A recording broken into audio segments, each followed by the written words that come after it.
শেখ, ইসলামের দৃষ্টিতে ছাত্রের সংজ্ঞাটা কিভাবে দেওয়া হয়েছে? ধন্যবাদ। আলহামদুলিল্লাহ ওয়াসসালাতু ওয়াসসালামু আলা রাসূলিল্লাহ। আপনি চমৎকার একটি প্রশ্ন দিয়েই শুরু করেছেন। সেই প্রশ্ন দিয়ে আমরা শুরু করবো ইনশাআল্লাহ। দেখুন, রাসূল সাল্লাল্লাহু আলাইহি ওয়াসাল্লাম একটি হাদিসটি সুনানে তিরমিজিতে হাসান সনদে বর্ণিত হয়েছে। ওখানে তিনি বলেছেন যে আদ-দুনিয়া মালউনাতুন ওয়া মালউনুন মা ফিহা।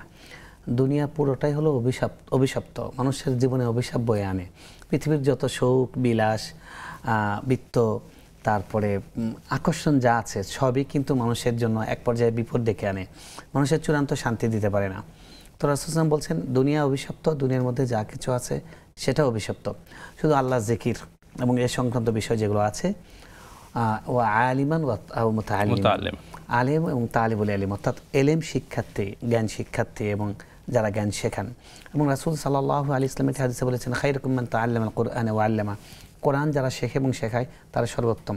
এবং আরেকটা হাদিসে তিনি বলেছেন আল্লাহ তাআলা যে ব্যক্তি মান সালাকা তারিকান ইয়ালতামিসু ফীহি ইলমান সাহালাল্লাহু লাহু তারিকান ইলাল জান্নাহ, যে ব্যক্তি জ্ঞান অন্বেষণের জন্য কোনো পথ অবলম্বন করে আল্লাহ তাআলা তার জান্নাতের পথ সহজ করে দেন। ছাত্র কাকে বলে? ছাত্র একটা হলো মানে আমাদের একাডেমিক সংজ্ঞা, আর একটা হলো মানে যেটা বাস্তবিক যেটা হওয়া উচিত। একাডেমিক সংজ্ঞা যেটা আমরা যখন একাডেমিক পড়াশোনা করি তারাই তো ছাত্র, কোনো নির্দিষ্ট প্রতিষ্ঠানের কোনো নির্দিষ্ট বিদ্যালয়ের ছাত্রছাত্রী যারা আছে তারা ছাত্র। আরেকটা হলো যে মানুষের জন্ম থেকে মৃত্যু পর্যন্ত আসলে শেখার বিষয়, শিখতে হয় সবসময়। মুমিনের প্রত্যেকটা দিনই শিক্ষণীয়, সেই হিসেবে সবসময় তিনি ছাত্র। এমনকি পৃথিবীর বিখ্যাত আলেম যারা, তারা বিনয়ী বসাতে লেখেন যে তালিবুল ইলম। মুফতি শফি রহমতুল্লাহি আলাইহি উপমহাদেশের একজন প্রখ্যাত মুফতি ছিলেন এবং যিনি আল্লামা তাকি উসমানীর বাবা, মারিফুল কোরআন লিখেছেন, অনেক গ্রন্থ লিখেছেন।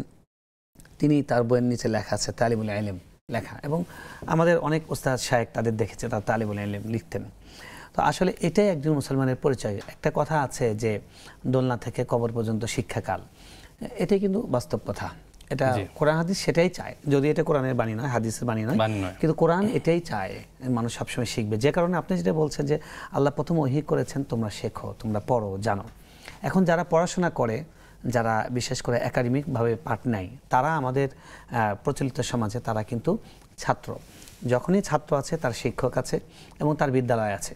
শিক্ষকের সঙ্গে তার কিছু শিষ্টাচার আদব আছে, বিদ্যালয়ের সঙ্গে তার কিছু আদব আছে। আবার যখন তারা সেখানে থাকে, আবাসিকভাবে পড়াশোনা করে, তখন সেখানে তারা কিন্তু ক্যাম্পাসে থাকছে, আবাসিক হলে থাকছে, সেখানকারও কিছু আদব আছে।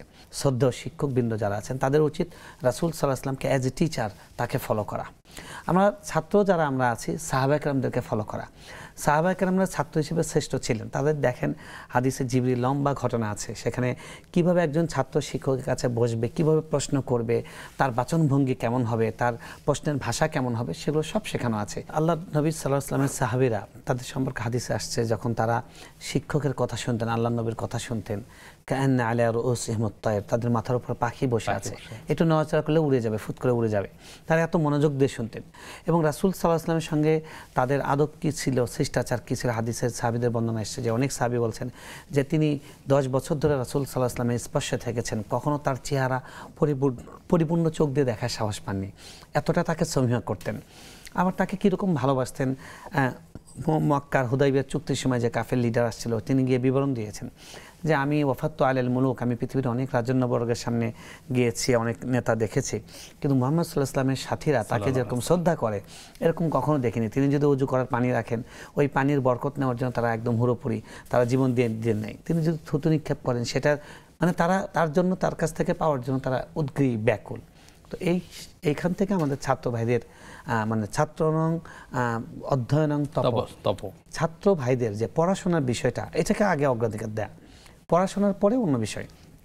আবার আপনি দেখেন যে যারা শিক্ষক আছেন তাদেরও ছাত্রদের পড়ানো এটাই আগে। রাজনীতি করা, দলীয় লিয়াজুর ভিত্তি করা, তারপরে নিজেদের প্রমোশন, নিজেদের পদোন্নতি, এগুলো নিয়ে শিক্ষকদেরকে অনেক নৈতিকতার আশ্রয় নিতে দেখছি আমরা, এবং আমরা অভ্যস্ত হয়ে যাচ্ছি।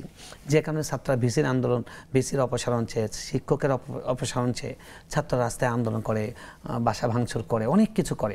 পড়াশোনার কাজগুলোর বাইরে তারা করে। শিক্ষকরা শিক্ষকদের বাইরের কাজ করে, ছাত্ররা ছাত্রদের বাইরের কাজ করে। তো আমি বলবো একসাথে উভয় শ্রেণীকে, যে ছাত্র এবং শিক্ষক, তাদের উভয় শ্রেণীকে মনে করতে হবে যে আমরা হলাম সর্বশ্রেষ্ঠ, আল্লাহ রাসূল সাল্লাল্লাহু আলাইহি ওয়াসাল্লাম বলছেন যে সর্বশ্রেষ্ঠ। আর শিক্ষকরা তাদের এই মর্যাদা হারিয়ে তারা যদি অন্যান্য ব্যবসায়ীর মতো, অন্যান্য পেশার মানুষের মতো আদর্শিকতা ভুলে যান, আদর্শ বাদ দিয়ে তারা এটাকে শুধুমাত্র পেশা হিসেবে নেন, তাহলে এই জাতির কপালে দুর্ভোগ আছে।